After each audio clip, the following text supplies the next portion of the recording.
On a appris hier que tout à coup, le ministre des Affaires étrangères iranien a annoncé que le détroit était ouvert et que les navires commerciaux pouvaient y passer, d'après ce qu'il a dit dans ce tweet. Et puis Donald Trump a publié toute une série de, disons, nombreuses accusations selon lesquelles l'Iran serait en train de capituler. En gros, ce qu'il disait dans ses tweets, c'est que l'Iran aurait totalement cédé. Et aujourd'hui, on apprend que le détroit serait en quelque sorte fermé, ou que l'Iran contrôlerait le trafic dans le détroit d'Ormuz. Apparemment, c'est limité. Quelle est la situation actuelle?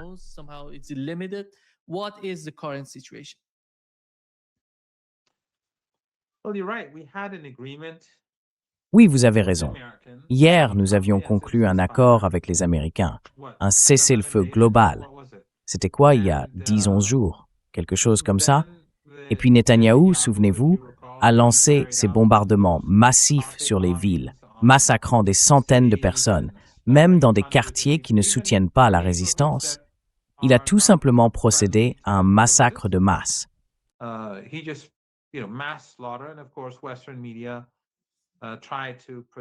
Bien sûr, les médias occidentaux ont essayé de présenter ça comme des frappes contre des bastions du Hezbollah ou contre des cibles du Hezbollah. En réalité, j'ai parlé à 2 journalistes occidentaux à Beyrouth. Ils voulaient, disons, une petite phrase de ma part, 1 ou 2 phrases pour leur reportage. Et je leur ai demandé pourquoi vous écrivez bastion ou bastion du Hezbollah ou cible du Hezbollah. Ce sont des cibles civiles, vous le savez. Et tous les 2 m'ont plus ou moins répondu la même chose. Ce n'est pas nous, ce sont nos rédacteurs en chef. J'ai dit ça ne change rien. Votre nom est dessus, et par votre silence, par votre acceptation de ça, vous êtes complice de ces attaques génocidaires. Donc, les médias occidentaux à Beyrouth et les journalistes collaborent avec le régime israélien. Mais le point essentiel, c'est que Netanyahou a violé le cessez-le-feu. Il voulait le faire échouer. C'est évident, et tout le monde dans le monde doit garder ça en tête. Cette guerre a été déclenchée par le régime israélien et par le régime Trump. Et la catastrophe économique qui arrive, c'est à cause d'eux. Et puis, il y a 10 ou 11 jours, peu importe, on avait trouvé un accord. Le Liban en faisait partie pour que le massacre s'arrête. Et ensuite, l'Iran devait rouvrir le détroit d'Ormuz. Netanyahou a violé l'accord. Donc l'Iran n'a pas rouvert le détroit d'Ormuz.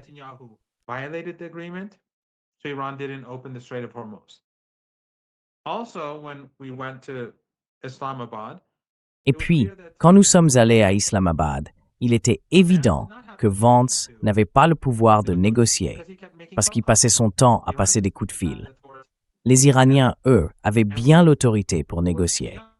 Et c'est Tinian qui a dit que les États-Unis devraient rendre des comptes à cette petite colonie en Palestine.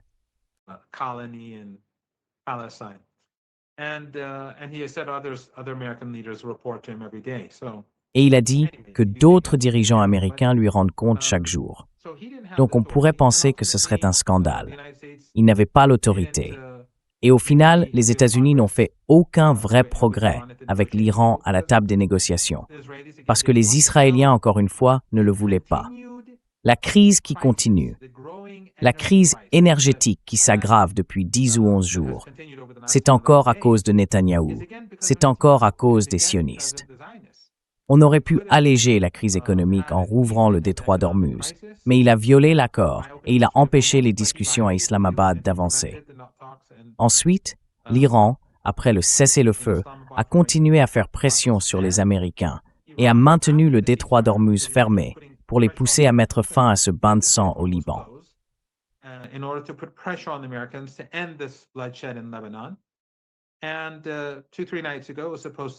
Et puis il y a 2 ou 3 nuits, enfin c'était censé être il y a 3 nuits je crois, Netanyahou ne l'a pas fait. Le lendemain, l'Iran a lancé de nouvelles menaces, notamment frapper Israël ou des cibles israéliennes, des cibles du régime israélien, peut-être au Liban. Je ne suis pas tout à fait sûr. Mais je pense que ça a fait pencher la balance, en même temps que la fermeture du détroit d'Ormuz. Et le régime a accepté le cessez-le-feu. Bien sûr, il le viole, mais il a quand même accepté le cessez-le-feu, plus ou moins. Hier, l'Iran a déclaré qu'il rouvrirait le détroit, conformément à l'accord passé avec les États-Unis. Il y a 10 ou 11 jours. Mais juste après que l'Iran a rouvert le détroit, Trump a annoncé que le blocus des ports iraniens resterait en place.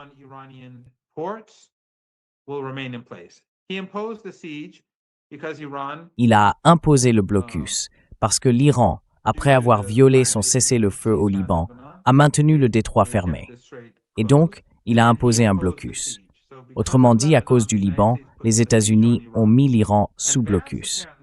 Et Vance aurait dit « Pourquoi l'Iran est-il tellement obsédé par le Liban ?» Je ne l'ai pas entendu moi-même, mais quelqu'un me l'a rapporté, comme si tuer des Libanais n'avait aucune importance. Mais l'Iran a répondu « Non, nous tiendrons bon ». Alors les Américains ont imposé un blocus à l'Iran. Et quand l'Iran a rouvert le détroit, Trump a déclaré « Nous allons maintenir le blocus sur les ports iraniens ». Immédiatement, les Iraniens ont répliqué « Si c'est comme ça, alors le détroit d'Ormuz restera fermé ». C'est ainsi que Trump et Netanyahou ont déclenché cette crise mondiale. Et elle s'aggrave d'une minute à l'autre, littéralement d'une minute à l'autre, Nima.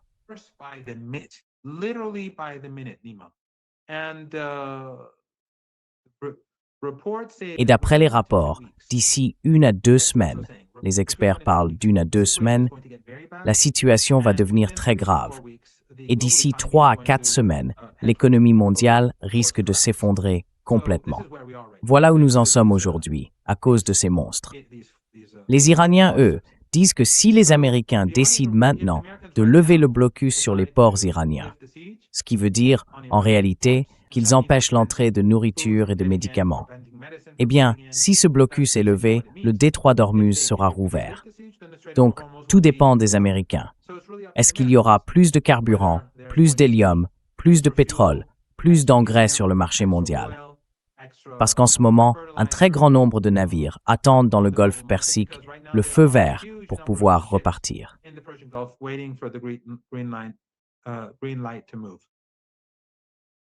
Yeah. Professor Manani, hearing moments ago what Donald Trump said, he says that we have very good conversations going on with Iran and it's working out very well. But from what we've learned from the latest announcement, which was moment ago from the Supreme National Security Council, they said the basic is that the first point is that on the Quel est exactement le processus de négociation ou quelles sont les idées, les messages que Donald Trump estime, d'une manière ou d'une autre, être en bonne voie?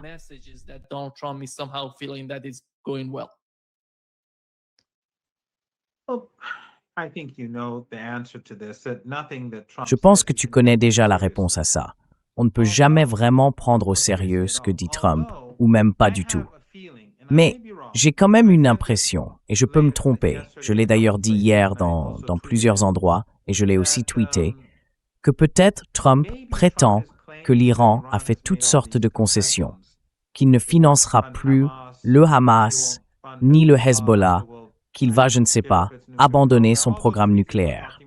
Tous ces tweets dont tu parlais hier, toutes ces absurdités qu'il a sorties, peut-être qu'il dit tout ça pour pouvoir plus tard affirmer que l'Iran avait pris des engagements, mais qu'il ne les a pas tenus, et donc qu'il est obligé d'attaquer l'Iran. Je crois que c'est ça, oui, parce qu'en général, Trump, je l'ignore. Je ne lis pas ce qu'il écrit, et je n'écoute pas ses discours.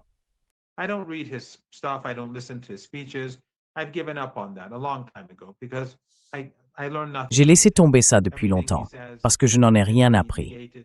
Tout ce qu'il dit peut être contredit en 1 heure, ou dans le paragraphe suivant, ou le lendemain.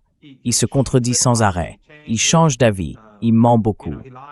Donc en général, je l'ignore. Mais hier, avec ces publications soudaines sur les réseaux sociaux, les unes après les autres, je me suis dit que peut-être il lançait ces fausses affirmations pour pouvoir justifier plus tard une nouvelle attaque.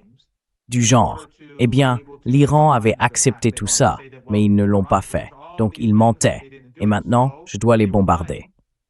Je pense que c'est une interprétation plausible. Je ne dis pas que c'est la bonne, mais c'en est une. Ça peut aussi n'être qu'une suite de toutes les absurdités qu'il raconte. Comme vous le disiez à l'instant, il affirme que tout va bien. Je sais pas. Franchement, je peux pas vraiment commenter Trump. Mais ce que je peux dire, c'est que tout spam. The whole founded on a major calculation. The war was based on major to me. J'ai perdu ta voix, oui. Yeah, C'est bon maintenant? you're back. Te revoilà, oui. Tu as dit le monde entier. C'était quoi ça? What was that? And J'ai dit quoi? Désolé. À quel moment ça a coupé? yeah, the whole Le monde entier. Oui, du monde entier. the whole war. Yes, I think the whole war. Oui, je pense que toute cette guerre, pas seulement la guerre du Ramadan ou celle des 40 jours, mais aussi celle des 12 jours, toutes ont été fondées sur des erreurs de calcul. Les Américains pensaient, peut-être à cause des mensonges transmis à Trump par les services de renseignement israéliens ou simplement par leurs propres bêtises, que l'Iran allait s'effondrer. Vous vous souvenez sûrement qu'au début de la guerre des 12 jours, ou juste avant, Trump avait parlé de reddition inconditionnelle. Et au début de cette guerre aussi, tout tournait autour de cette idée de reddition inconditionnelle. Puis, après quelques jours, quand ils ont vu que, malgré le martyre de l'ayatollah Khamenei et de plusieurs hauts commandants, les forces iraniennes continuaient à bien fonctionner et que le peuple descendait dans la rue.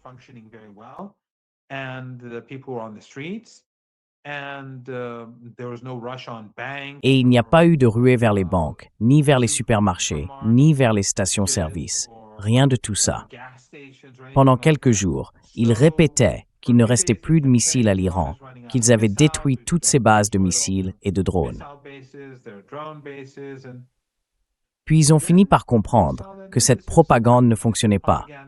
Quand l'Iran a continué à tirer des missiles et des drones, et que l'intensité augmentait peu à peu, les Américains ont changé de position. Ils sont passés d'une exigence de reddition inconditionnelle à une proposition, un plan en 15 points que l'Iran a rejeté. Ensuite, l'Iran a présenté son propre plan en 10 points que Trump a accepté. Il a accepté ce plan de 10 points comme base du cadre des négociations. C'est pour ça que l'Iran a accepté le cessez-le-feu. Et ça, c'était une victoire énorme.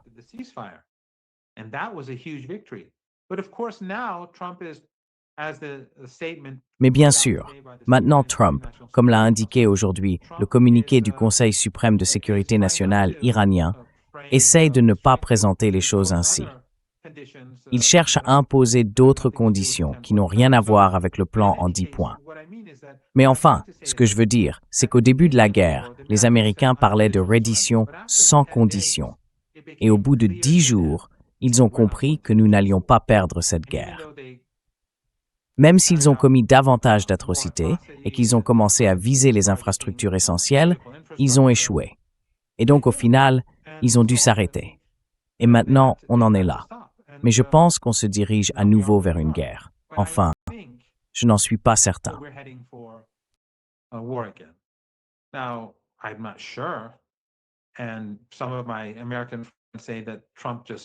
Et certains de mes compatriotes américains disent que Trump veut simplement se retirer. Peut-être. Mais moi, je pense que le risque de guerre est très élevé. Et si une guerre éclate, elle ne mettra sans doute pas longtemps à commencer, parce que le golfe Persique va devenir très chaud. Vous vivez dans le sud de l'Iran, votre famille vient du sud, vous savez mieux que moi de quoi je parle. Pendant la guerre Iran-Irak, j'étais au Khouzestan, dans le sud, en été. Et c'était très, très difficile. Vraiment difficile. En pleine journée, presque impossible. Donc je pense que ça va chauffer. Et si les Américains veulent lancer une attaque, ils devront le faire plutôt tôt que tard. Mais le problème, c'est que si les Américains attaquent, ils vont de nouveau viser les infrastructures essentielles de l'Iran, comme ils l'ont déjà fait auparavant.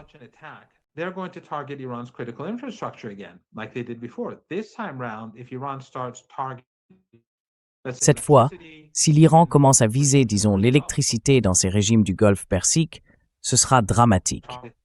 Parce que dans la chaleur de l'été, sans électricité, tout le monde sera forcé de partir. Des millions de personnes quitteront le Qatar, les Émirats, le Koweït et les autres. Des millions, littéralement du jour au lendemain. Ils ne pourront pas rester. La chaleur sera insupportable, surtout pour ces riches qui vivent du pétrole et du gaz depuis des décennies. Ils ne pourront plus continuer à y vivre. On verrait donc des millions de gens partir presque instantanément et ces régimes s'effondreraient. À mon avis, relancer la guerre serait une erreur catastrophique pour Trump, pour l'Empire américain. Je pense que cela mettrait probablement fin à ces régimes du Golfe Persique. I think it would probably bring an end to these regimes in the Persian Gulf, and it would definitely bring about that global economic. Et ça provoquerait clairement, ça entraînerait cet effondrement économique mondial dont on parle depuis un moment, parce qu'on va droit dans cette direction. Et ces 10-11 derniers jours, depuis le cessez-le-feu, la situation n'a fait qu'empirer. Chaque jour, c'est pire. On se rapproche de plus en plus du point de bascule. Comme je l'ai dit, dans 1 à 2 semaines, ou peut-être 3 à 4 semaines, c'est ainsi qu'ils interprètent l'évolution de l'économie mondiale. Donc, on va devoir voir ce qui se passe. Encore une fois, il y a différentes opinions. Mais je pense que... Non, en fait, je sais que les forces armées iraniennes se préparent jour et nuit. Et tout comme après la guerre de 12 jours, elles ont commencé à se préparer pour un conflit plus large. Cette fois, elles se préparent pour la prochaine phase.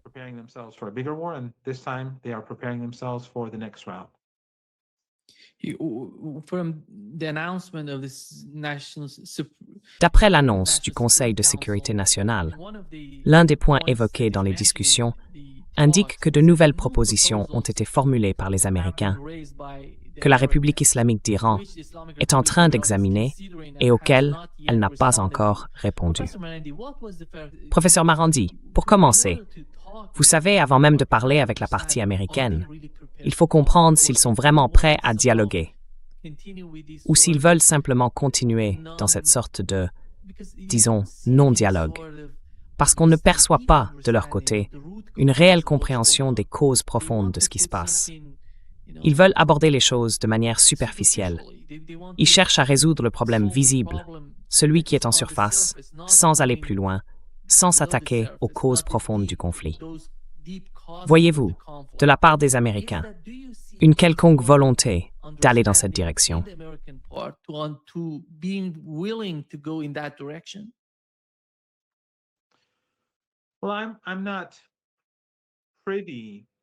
Eh bien, je ne suis pas au courant de ce qui se passe en ce moment. Je ne sais pas quelles sont les nouvelles propositions américaines. La délégation pakistanaise, qui est partie, je crois hier soir, était ici pendant 2 ou 3 jours pour voir ce qu'il était possible de faire. Donc pour l'instant, je ne suis pas en mesure de vous donner une réponse définitive à votre question. Mais ce que je peux dire, c'est que c'est ça, la nature d'un empire. L'empire, vous savez, c'est un peu comme les sionistes. Ils se considèrent comme des sionistes. Ou pire encore, mais l'Empire, lui, se considère comme exceptionnel. Et donc, il estime avoir des droits exceptionnels, des privilèges exceptionnels. Et par conséquent, quand quelqu'un réclame la justice pour eux, c'est tout simplement scandaleux. Le plan iranien en 10 points, que les gens devraient vraiment regarder, n'a pourtant rien d'extraordinaire. There's nothing extraordinary in it. It's a very normal 10-point plan. C'est un plan en 10 points, tout à fait normal. Mais les Américains ne veulent pas le prendre au sérieux, parce que pour eux, traiter d'égal à égal n'a pas de sens. Vous savez, quand nous sommes allés au Pakistan, pendant que nous étions là-bas, le Washington Post a publié un article d'opinion, et le Washington Post est très proche de la CIA, disant qu'il fallait tuer les négociateurs. Alors, quand nous rentrions, nous pensions qu'il y avait une vraie chance qu'ils abattent notre avion, les Américains ou les Israéliens. Voilà le genre de régime, le genre de mentalité à laquelle nous avons affaire, où les médias rivalisent avec le pouvoir pour encourager des crimes contre l'humanité et des crimes de guerre. Donc, pour obtenir la justice des États-Unis, il faut être ferme et tenir bon.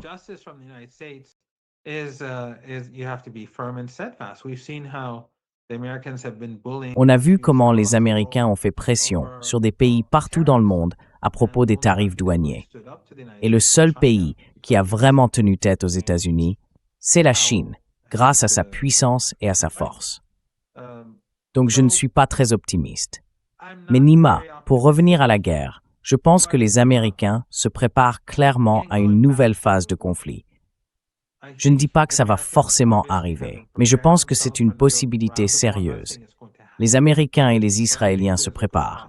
Les Iraniens aussi se préparent. Donc il se peut que cette période ait simplement servi à gagner du temps. Mais, à mon avis, c'est une erreur de calcul, encore une fois, pour peut-être 4 raisons.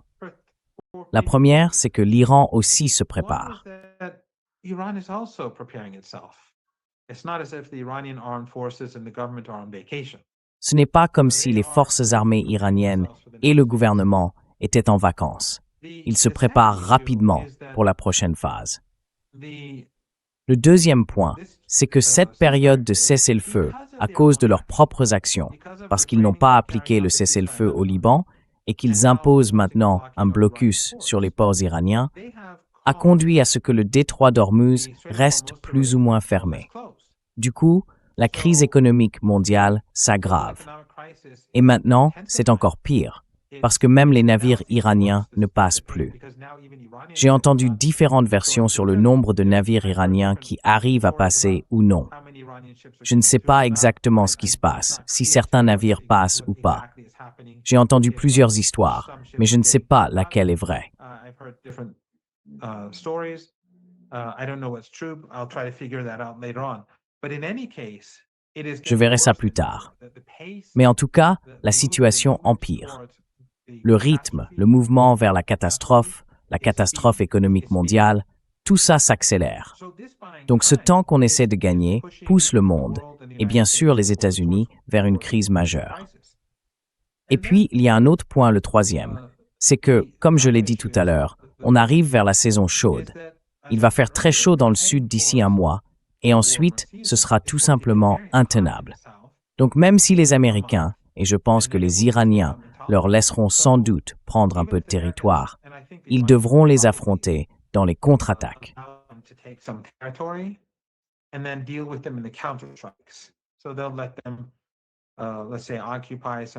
Alors, ils vont les laisser, disons, occuper certaines zones, ou peut-être des îles.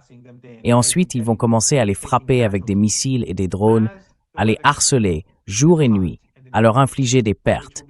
Et quand le temps deviendra chaud, étouffant, insupportable, ce sera terrible pour leur morale. Donc je pense que ces 3 raisons, et même une 4e, c'est que le monde en a de plus en plus assez des États-Unis et du régime israélien. Déclencher une nouvelle guerre va provoquer encore plus de colère, surtout qu'on est tout près d'une crise économique qui risque d'exploser. Je ne pense pas du tout que ce que font les États-Unis soit intelligent. Pour moi, c'est un acte de désespoir. Mais encore une fois, certains pensent que les États-Unis ne vont pas aller jusque-là.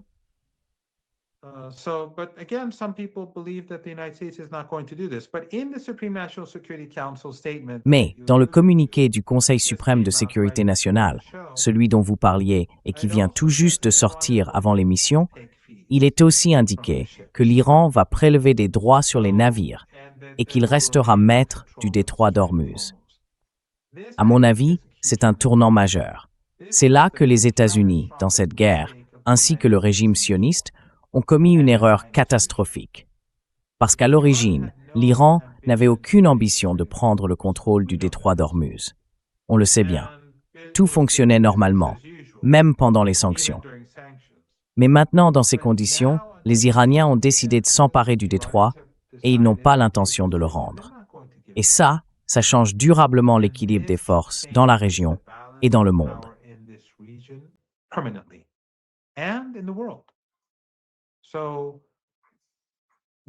Donc peu importe ce que font les Américains, les Iraniens ne renonceront jamais au détroit d'Ormuz. Jamais. Et ces dictatures du Golfe Persique, ces régimes familiaux, vont devoir faire face à une nouvelle réalité. Je pense donc qu'on peut dire que les forces de l'Empire dans la région vont s'affaiblir, tandis que l'axe de la résistance, lui, va se renforcer. Et même s'il y a une autre guerre, je ne crois pas que ça changera quoi que ce soit.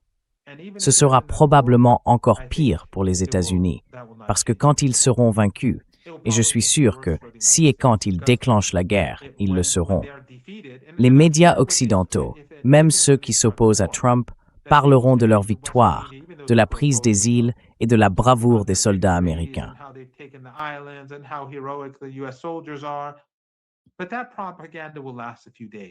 Mais cette propagande ne durera que quelques jours, comme la guerre de 12 jours, la guerre du Ramadan ou encore la guerre de 40 jours. Au bout de quelques jours, on voit bien que ça ne va pas bien se passer, que ça ne va pas bien se terminer, ni pour les États-Unis, ni pour beaucoup de gens en Iran. Et on en a parlé dès le début de la guerre, ensemble. Beaucoup en Iran veulent que cette guerre continue, non pas parce qu'ils aiment la guerre. Personne n'aime la guerre, mais parce qu'ils disent qu'il faut affronter les Américains, les troupes de Trump, pour que les États-Unis, à l'avenir, n'aient plus jamais l'idée d'attaquer l'Iran.